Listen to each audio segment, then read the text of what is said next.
realitas NU itu sendiri menurut saya itu sebagai satu organisasi itu sangat tidak terkonsolidasi karena di NU ini elemen-elemen strukturalnya itu betul-betul tidak nyambung satu sama lain selama ini itu. Alhamdulillah teman-teman hadirin yang saya hormati, setelah sekian lama bertugas lumus dengan NU dan pesantren, pada satu titik belum lama saya kira, mungkin seingat saya sekitar tahun 2016 saya ditanya oleh seseorang, sebetulnya sampean itu menginginkan apa soal NU ini, untuk urusan internasional itu apa, untuk dalam negeri apa gitu, pertanyaannya begitu. Karena waktu itu saya juga sudah keluyar-keluyur ke berbagai tempat secara internasional. Waktu itu saya bilang kalau untuk internasional saya kira yang saya ingin lakukan itu adalah ibadatullah wa izharur rahmah binahdatil ulama. Jadi mengabdi kepada Allah dan memanifestasikan rahmah dengan Nahdlatul Ulama. Kenapa ibadatullah dan izharur rahmah? Karena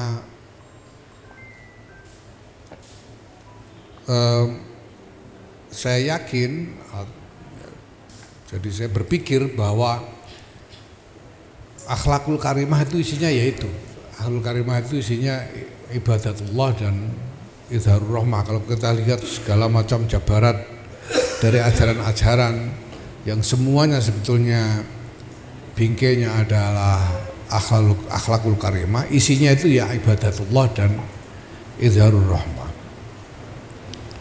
binahdlatil ulama. Nah kemudian ada teman lain, jadi maunya gimana, maunya ibadatullah secara internasional gimana ya? Saya ingin mempromosikan ibadatullah dan izharur rahmah itu. Terus ada yang nanya, gimana dengan orang-orang ateis supaya semuanya melakukan ibadatullah? Gimana dengan orang-orang ateis? Saya bilang, ya ini tergantung gimana kita memahami Allah. Kalau saya memahami Allah itu sejauh ini, ya pasti tidak utuh. Allah itu ya al-haq, Allahu wal-haq, al-haq wallah. Dan apapun yang faktual itulah hak. Nah, bahkan kita sudah mengaku yang bersyahadat,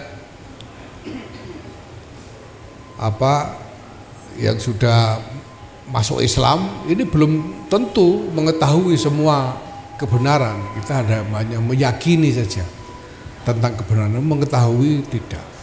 Tapi asalkan ada prinsip mengabdi kepada al-haq, menurut saya itu sudah cukup. Karena kita hanya menilai yang lahir saja, yang lahiriah saja. Asal orang beroperasi dalam kerangka mengabdi kepada al-haq, itu artinya mengabdi kepada kebenaran, ya itu sudah cukup. Dan ini sebetulnya terkait dengan satu ayat yang menurut saya menarik sekali. Itu di Ali Imran ayat 64. Gimana itu? Qul ya ahlal kitab, ya qul ya ahlal kitab ta'alau ila kalimatin sawa alla na'budu illallah, alla na'budu illallah wala nusyrika bihi syai'a. Masa begitu sih? Enggak, itu terusannya terus wala ya'khudha ba'duna ba'dan arbaban min dunillah. Enggak gitu. Allah na'budu illallah wala ya'khudha ba'duna ba'dan arbaban min dunillah. Ini menarik sekali dari pilihan, dari diksi dari ayat ini ya. Kenapa kok ibadatullah? Kenapa kok Allah nu'mina illa billah? Kenapa kok Allah na'budu illallah. Saya kira karena iman itu kan faktor apa? Itu satu dalam dimensi batin yang tidak bisa dijadikan objek kesepakatan. Sementara ini ajakannya kan ajakan untuk bersepakat. Tapi ibadah itu adalah laku lahiriah, namanya mengabdi. Nah, Allah ini ya saya menafsirkannya lagi-lagi sebagai al-haq itu. Jadi mengabdi kepada al-haq itu artinya apa? Ya jujur.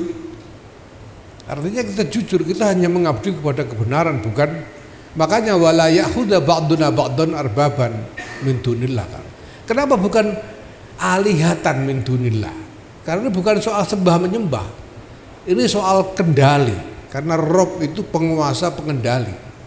Jangan ada yang mengendalikan kita satu sama lain kecuali al-haq, kecuali kebenaran. Jadi kita itu menurut saya menarik sekali ayat ini ya. Dari pilihan diksinya. Allah na'budu illallah wa la ya'khudha ba'duna ba'dan arbaban min dunillah. Maka saya memahami ibadatullah itu ya ibadatul haq. Yang penting ibadahnya. Soal iman gak iman, yang sholatnya rajin itu juga tidak tahu iman beneran apa enggak gitu juga tidak ada yang tahu gitu kan. Yang penting ibadahnya itu karena ini untuk soal kehidupan bersama. Nah, Izharur Rahmah jelas memanifestasikan rahmah. Rahmah itu adalah kepedulian yang diwujudkan dalam kehendak untuk bertindak demi kepentingan orang lain, bukan demi kepentingan diri sendiri. Saya kira rahmah itu. Mas saya memahami rahmah itu bukan soal perasaan itu. Rahmah itu pilihan sikap, pilihan tindakan rahmah. Bukan sekedar perasaan kasihan atau apa gitu, enggak. Ini menurut saya adalah isi dari akhlakul karimah. Nah, yang kedua ta'zizur ra'iyah. Yang untuk domestik apa? Yang untuk domestik adalah ta'zizur ra'iyah binahdlatul ulama. Memberdayakan, mengempower rakyat ini dengan Nahdlatul Ulama. Nah, poinnya adalah Nahdlatul Ulama. Karena saya entah kenapa saya itu seperti tidak punya kehidupan lain di luar NU.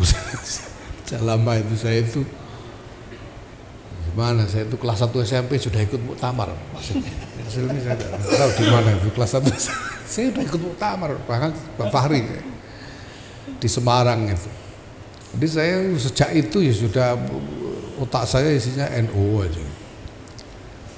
Makanya saya berpikir Binahdlatul Ulama itu nanti, nah dengan NU itu lalu gimana caranya? Nah di dalam kedua aspek ini, internasional maupun domestik, jelas bahwa realitasnya kompleks sekali dengan skala yang begitu besar. Secara internasional masalah-masalahnya, konstelasinya dan lain-lain luar biasa kompleks, skalanya besar sekali.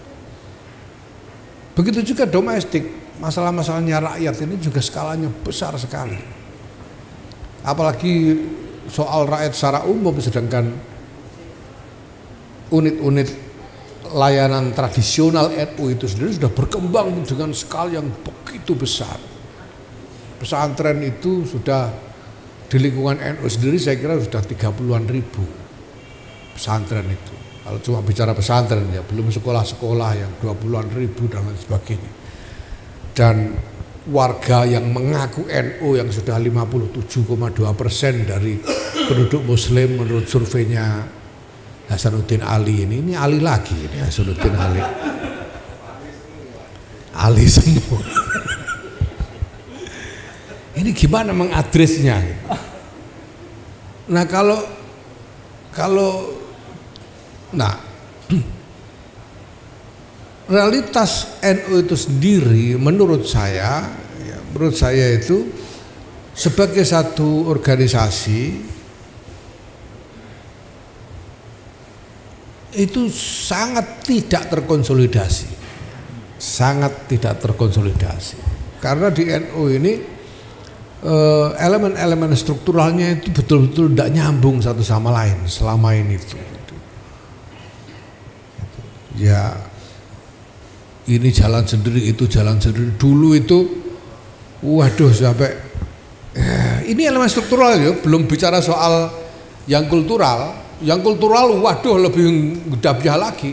Yang struktural itu aja ada lembaga-lembaga, ada 18 lembaga kita punya itu dulu itu udah jalan sendiri-sendiri aja. Sampai ada lembaga dakwah mendirikan perusahaan dana reksa. Dulu itu begitu bisa Pak itu. Ini gimana? Banom kita punya 14 itu yang struktural. Belum yang non struktural kayak Happy Trend. Penyanyi Gus Hasib ini mendirikan Happy Trend. Himpunan pebisnis pesantren. Himpunan bisnis. Itu masih ada saingannya HPN. Himpunan Pengusaha Muslim. Nahdiyin, himpunan pengusaha. Ada lagi APBNU. Asosiasi apa? Pertambangan Warga Nabi. Ada lagi saya itu kader konstruksi Nahdiyin. Itu apa Pak? Itu buaya begitu, Masya Allah. Belum yang lain-lain. Sekarang sudah ada muslimat kan ya. Ada lagi JP3M, Jaringan Pengasuh Pondok Putri. Kemudian ada Forum Nyai-Nyai Nusantara. Mana begitu? Ada Kongres Ulama Perempuan Indonesia. Nah, ada satu yang sebetulnya dari dulu saya merasa aneh tapi sudah jadi Banom dan masuk ADRT apa boleh buat. Itu namanya Ishari. Ishari itu Ikatan Seni Hadroh Indonesia. Ini ada Banom Seni Hadroh, gimana itu? Ya sudahlah. Rois Am pertamanya itu Gus Hasib ini. Nah sekarang muncul lagi baru ini yang terbaru JRA, Jam'iyah Ruqyah Ahlus Sunnah wal Jamaah. Aduh. Iya, ya kira-kira asosiasi dukun lah kira-kira. Begitu kompleks, begitu tidak terkonsolidasinya. Nah, terus bagaimana dengan realitas entitas? Kalau kita melihat NU sebagai entitas NU yang begini ini mengadres urusan rakyat dan realitas masyarakat baik domestik maupun internasional itu dengan cara apa? Nah, saya berpikir bahwa kalau NU tetap dalam kondisi tidak terkonsolidasi, tidak mungkin bekerja secara strategis, tidak mungkin bergerak sebagai satu entitas yang beroperasi secara strategis karena tidak terkonsolidasi sehingga tidak koheren satu sama lain, yang satu jalan ke timur, satu ke barat dan seterusnya. Nah, maka itu sebabnya saya berpikir tentang konsolidasi. Bahwa pertama-tama yang dilakukan adalah konsolidasi. Dan saya sudah sering bicara banyak soal tantangan konsolidasi ini, elemen-elemennya ya, yang itu merupakan ya exercise gagasan-gagasan sejauh yang selama ini menjadi pengetahuan akumulatif buat saya. Nah, seharusnya bagaimana ya itu masih tentu saja terbuka untuk diskusi. Tapi satu hal yang saya yakin NU tidak mungkin bisa beroperasi sebagai satu entitas ya, beroperasi secara strategis kecuali terkonsolidasi sehingga seluruh elemen-elemen dari entitas NU itu lalu bekerja secara koheren satu sama lain, itu baru bisa dia bekerja strategis. Dan hanya dengan bekerja secara strategis itu ada kemungkinan NU bisa mengadres masalah-masalah yang begitu kompleks, skalanya luas dan tersebar di mana-mana. Karena ya bagaimana mungkin mengadres masalah-masalah yang tersebar di mana-mana itu kalau tidak pakai struktur, tidak mungkin. Tidak mungkin PBNU sendiri bergerak mengadres 30.000 pesantren masalah-masalah, tidak mungkin. Harus ditemukan cara bagaimana supaya struktur NU itu mulai PB sampai ke ranting ini bisa bekerja untuk mengadres masalah di lingkungan masing-masing, dan itu membutuhkan koherensi strategi. Nah, maka pertama konsolidasi. Yang dibutuhkan apa saja? Ya itu yang nanti diurai. Lalu bagaimana menavigasi keadaan? Ya pasti tidak mudah, karena NU tidak hidup di ruang hampa. Banyak negosiasi yang harus dilakukan, banyak kompromi yang harus dilakukan, ya banyak kontroversi yang harus ditempuh, ya termasuk banyak caci maki yang harus diterima gitu ya. Nah, ya itu menurut saya normal. Nah, tantangan utama untuk melakukan itu adalah pertama-tama tentu saja mindset dari kalangan internal NU sendiri. Tidak semua orang NU itu setuju konsolidasi, tidak semua. Ada cukup banyak yang tidak mau konsolidasi, karena kalau dikonsolidasi itu jadi tidak luwes gitu. Ketika kita bikin platform digital untuk mengurus manajemen organisasi itu udah jadi Bang. NU sudah digital sekarang Bang. Dan sudah beroperasi sehingga orang terpaksa ikut dalam algoritma digital itu. Itu ada yang protes. Kenapa kita harus pakai ini semua? Ini kan jadi nggak fleksibel. Itu. Dan yang protes itu bukannya yang jauh-jauh, yang bagian dari core structure-nya NU itu aja ada yang protes. Karena merasa tidak nyaman, harus bikin dulu bisa jumpalitan enak, sekarang jadi susah gitu. Nah, misalnya itu, ya belum yang lain-lain. Nah, belum lagi pada persepsi orang tentang NU sendiri, persepsi eksternal tentang NU. NU ini dianggap sebagai apa? Sebagai potensi untuk berkolaborasi atau sebagai ancaman.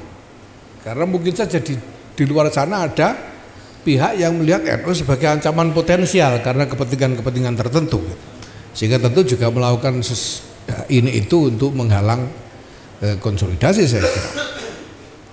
Nah, ini tantangan yang saya kira paling besar yang kita hadapi dalam konsolidasi ini. Nah, terkait dengan pesantren, urusan pesantren itu sendiri udah kompleks minta ampun. Yang intinya adalah bahwa karena dunia berubah, ya pesantren nggak berubah kan. Kalau kepingin lestari,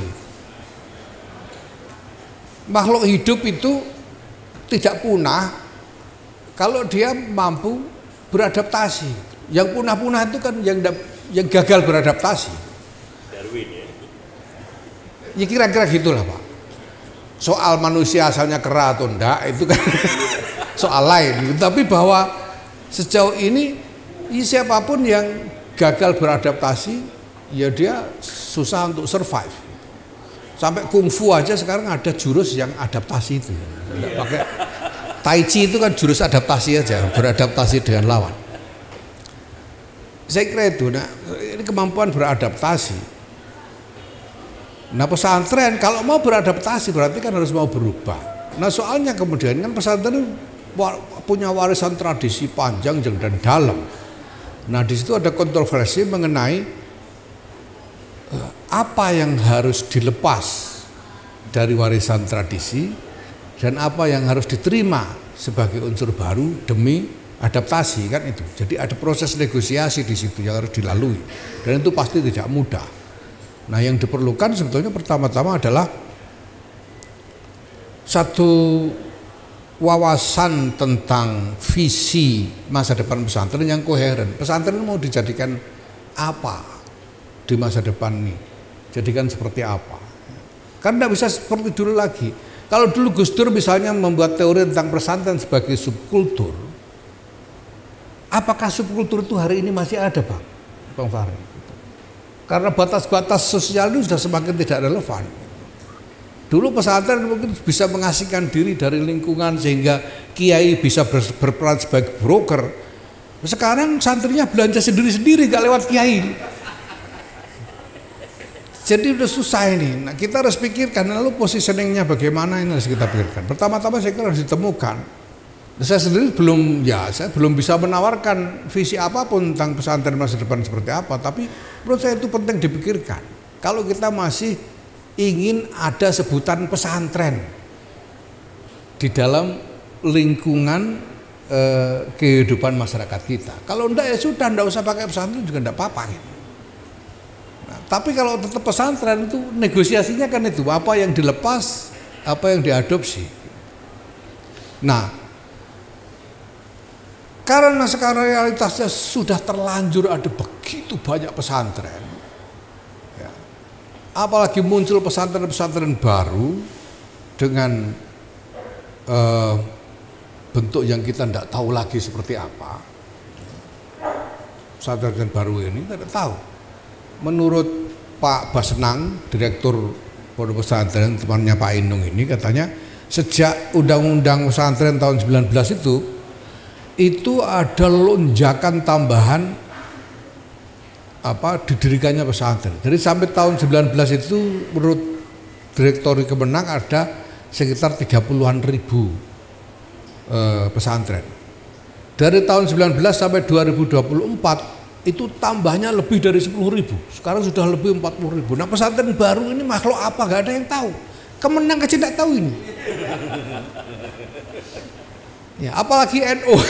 Gitu coba. Nah, kalau pesantren-pesantren yang memang pesantren tua yang mapan yang kita tahu dari Boyo, Tebu Ireng, Situbondo dan lain-lain, ya kita tidak perlu mikir. Tapi yang baru-baru ini gimana?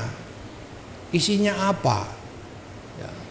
Di Bojonegoro itu katanya ada tren ini orang-orang yang bisa ngajar ngaji itu lalu terima santri gitu aja dan diterima di rumahnya karena dia tidak punya apa-apa. Dia bisa ngajar apa aja, Quran kah atau kitab-kitab apakah, dan ada anak-anak yang mau ingin ikut belajar itu diterima di rumahnya, jadi kumpul tidak besar. Mungkin 20-30 orang tapi hidup serumah dengan kiainya karena enggak ada fasilitas apapun. Nah, ini tentu juga persoalan besar. Saya berbicarakan panjang lebar juga di dalam artikel saya juga soal itu. Nah, sudah terlanjur banyak. Bagaimana kalau lalu tuntutannya NU harus mengadres masalah ini? Ya kan lagi-lagi tidak mungkin tanpa konsolidasi struktural. Maka yang dibutuhkan pertama-tama adalah visi tentang masa depan pesantren seperti apa, dan kemudian apa saja, apa strategi yang dibutuhkan. Jadi pertama visi, kedua harus ada upaya untuk membangun satu ekosistem di mana pesantren-pesantren itu menjadi bagian di dalamnya. Ekosistem dengan model tertentu di mana pesantren yang ada itu kemudian bergabung di dalam ekosistem itu sendiri. Itu berarti harus ada standar dan lain-lain. Ada standar, ada mekanisme, ada pola hubungan dan lain-lain. Nah, ini hal-hal yang saya kira harus dikembangkan ke depan. Ya, saya terima kasih sekali pada Pak Rumadi, Rozali, Idris, Pak Suaidi dan teman-teman yang sudah menulis syarah ini, sehingga membuat saya jadi kelihatan penting karena artikel saya disarai. Apakah syarah ini sesuai dengan jalan pikiran saya atau tidak? Tidak penting. Yang penting saya sudah kelihatan penting. Dan terima kasih, apalagi sekarang hadir Bang Fahri Ali dan Mas Hilmi Ali, Pak Idung ini yang jadi membahas, jadi semakin penting saya. Terima kasih, alhamdulillah. Ya, mudah-mudahan ini barokah untuk saya dan untuk kita semua. Terima kasih. Allahumma fiqh lakum. Assalamualaikum warahmatullahi wabarakatuh. Waalaikumsalam warahmatullahi wabarakatuh.